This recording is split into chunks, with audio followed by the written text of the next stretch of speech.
Good morning, everybody. Chef Dan here, full of first world problems. Hope your day is going smoother than mine. I got plumbing issues, I got stove issues, I got issues, first world problems. In any case, yes, we're 2 burners down today, but we're not going to let that deter us, because if Jody will pan to her left, you will see that I have an induction burner. This is a portable induction burner. I bought it at Costco a couple years ago. About $100. Typically they'll have the conversion to this at Sam's too. Create a little backup unit, because as long as your panel hold a magnet, those little induction burners can be a nice little help, portable or whatever. So we're having Mexican food today because I had a Southwestern class last night and I have some overstock. And of course, this is one of the things that we are emphasizing through our cookbook, through our school, is that you can eat healthy food and you can cook once and eat more than one meal. That's a big part of it. So I've got corn and black bean relish. This has peppers and onions in it, a little lime juice and chili powder. I've got cumin lime rice. So I'm already halfway cooked, so this is going to be an easy one, right? But with that, I still want to do some sauteed vegetables. I still want some nice cheesy scrambled egg. And today we've got the mother of all bacons. This is Nueske's Bacon, a very well-known company that manufactures cured pork products in Wisconsin. And this is applewood smoked bacon. And look how thick that is. That's not even fair.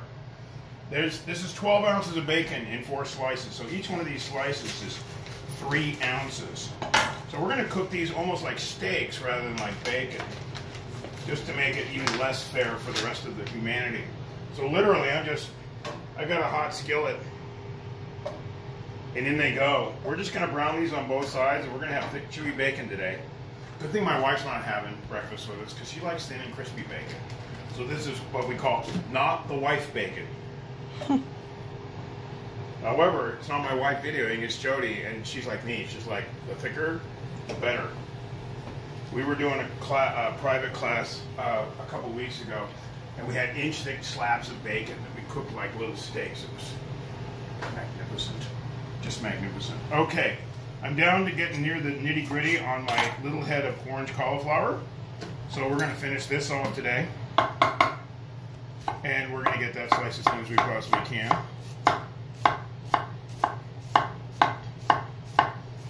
And I do have one more mouth to feed this morning who's not here, so we're going to be cooking a lot of veggies today. Even though we already have a lot of our stuff already cooked, I want to burn up that head of cauliflower. So the right amount of cauliflower is all of it, since that's all that's left. But we don't need to do a ton of other veggies, and I do have a cast iron skillet heating up on the induction burner.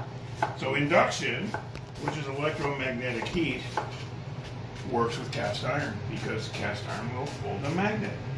So big advantage there. The only pans that don't work in induction are, generally speaking, aluminum pans or non-stick pans that are coated or anything like that. We're going to whittle some bell pepper here.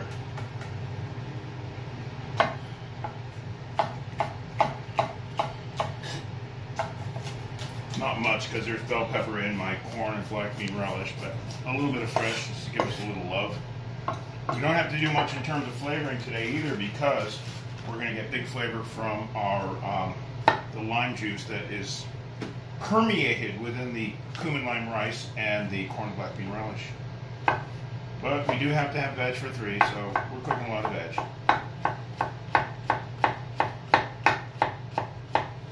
And I think we're good right there. So never worry about accurate amounts in terms of portioning.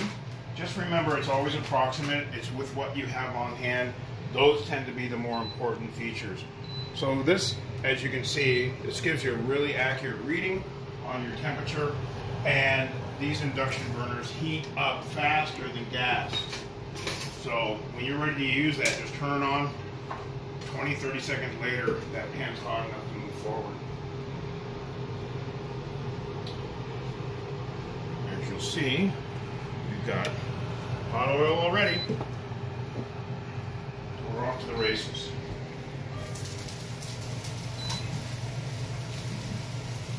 Remember, ultimately, this is just a Western culture's idea of stir fried. However, as I've mentioned in the past, our American stovetops, the average stovetop, really doesn't get hot enough to do wok cooking. Woks are thin metal and they don't hold heat. So typically, if you really want to be cooking with a wok at home, you need a bigger burner. They do make them. They can be installed in your kitchen. Companies like Bosch make them, and I think Gaggenau does too. But they're like 25,000 BTU burners, whereas the average American home burner is anywhere from 10 to 15. So if you're going to do wok cooking, you need some serious heat. Thin woks don't hold heat. The other option is just to use American skillets instead of a wok, which I've been doing successfully for the last God knows how long. All right, let's take a look at our bacon, see how it's doing. Remember, it's not brown yet, but we're going to give it a little flip anyway, just so it cooks evenly. Remember, all I'm really looking to do on this bacon is get a little light brown on one side and a little light brown on the other. Now, what keeps it from browning is the fat getting rendered out. So the fat is liquefying, and basically, bacon doesn't start to brown until you've rendered out what liquefiable fat you can. So you do have to be conscientious about that as you're going forward. You can see that's really starting to put out the juice, which is bubbling, which is creating steam, that's water, and then we'll get the fat coming out of that bacon too. So we have issues.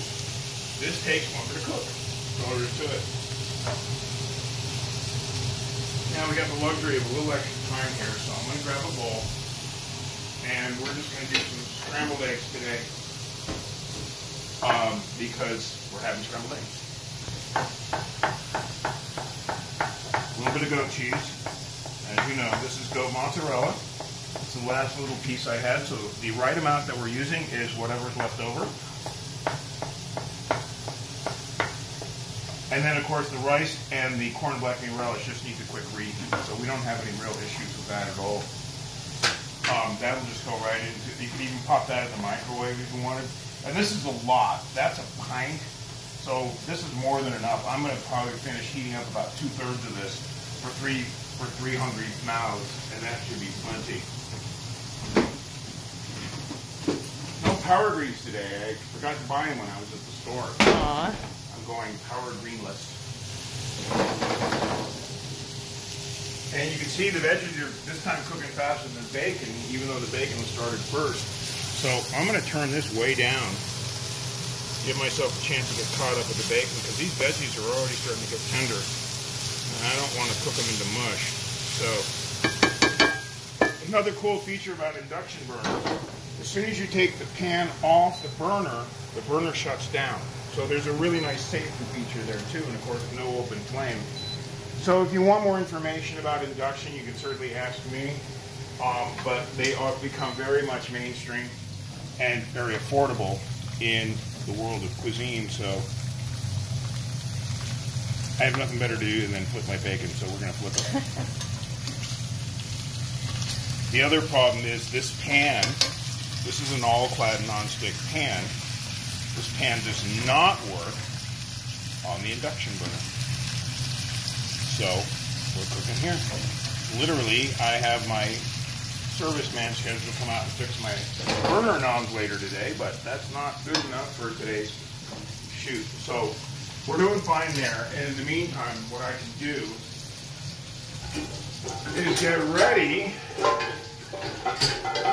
scramble some eggs. So fortunately, we do have another pan. Turn it on, get the temperature. I'll turn that down, let it start to warm up.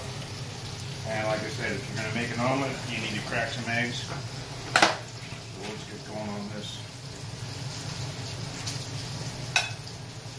I don't know when my third guest is showing up, so we're only going to do 4 eggs to get us started today.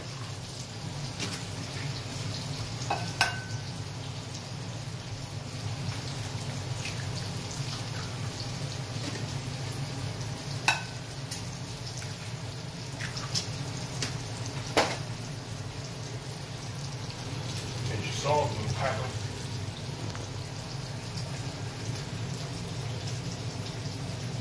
And I think what I'll do is start heating up the corn and black beans.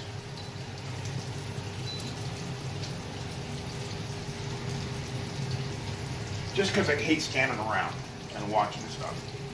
I want to find something to multitask with. There we go. Oh wait, there's one more person. There we go. Interestingly too,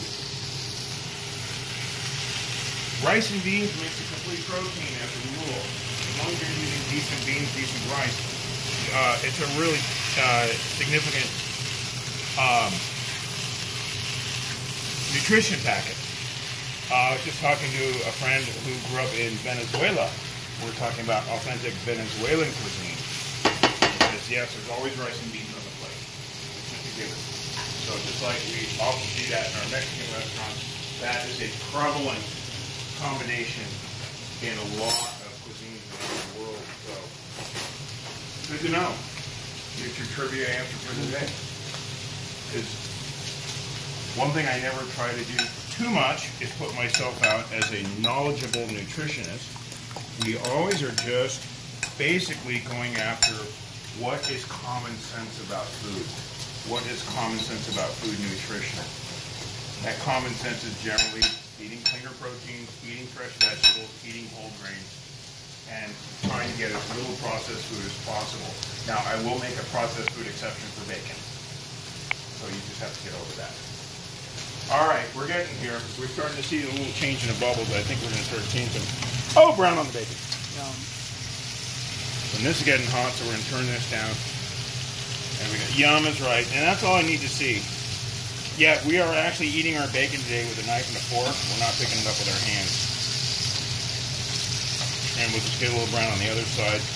And what I'm going to do is I'm going to scramble my eggs in this pan. We'll just pour off the excess bacon grease. Yeah, just the excess. Cody's like, yeah, baby. Okay, I'm with you. Yep. I'm with you, chef. I'm all yours, chef. I cooked everything in bacon. Chef. I cooked everything in bacon grease when we were camping this weekend. Oh, you had a bacon grease weekend? Oh, yes. How fine is that? Well, You hear that, guys? Bacon grease weekend. Don't you wish you were married to Jody? You two could have a bacon grease weekend. There you go. Anyway, this is just nicely reheated. We can keep that temperature down just a bit warm. Let's get some towels to put our bacon on. A little plate so I don't make too much of a mess in my kitchen. We are just about there. So, there's some brown. That's all I'm looking for. A little light brown. Just painting a happy little tree right in the corner, right, Mr. Ross? Bob Ross, just painting a happy tree right there in the corner. Yep. Bacon jam, yeah. There's no mistakes with bacon. There's just happy accidents. Yes. All right, there you go. All right, we're in the home stretch, everybody. I just want to put a little warmth on my veggies, and again, we are burner challenged, so I've got my little center burner. Just put some warmth on those. I've got warmth there. We are about good to go here.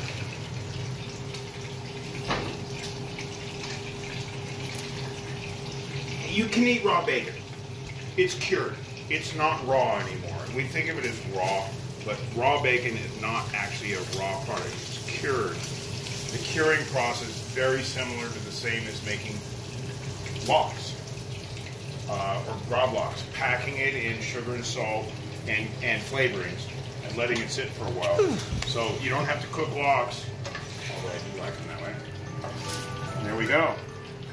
We're bacon friendly. Let's just pour out the excess bacon grease.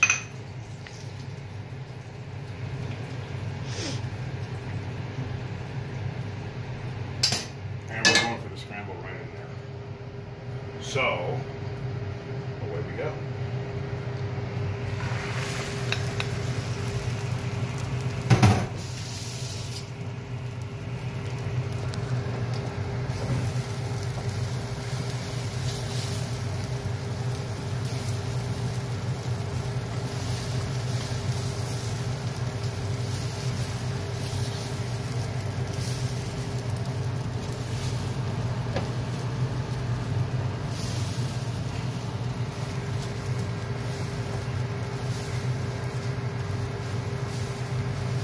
And as I always say, just take the shine off the scrambled eggs.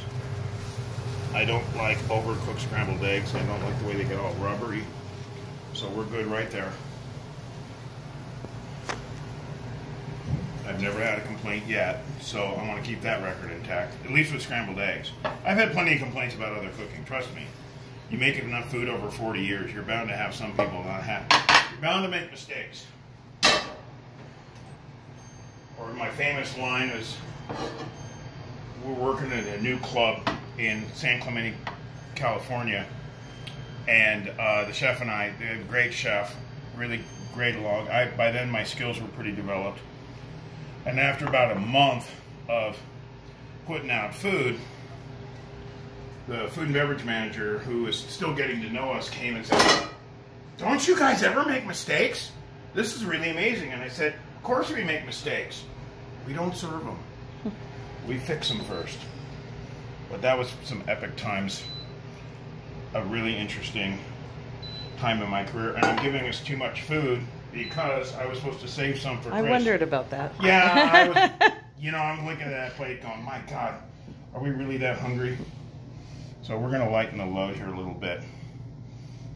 It's just, I'm not in a restaurant, so I can cheat.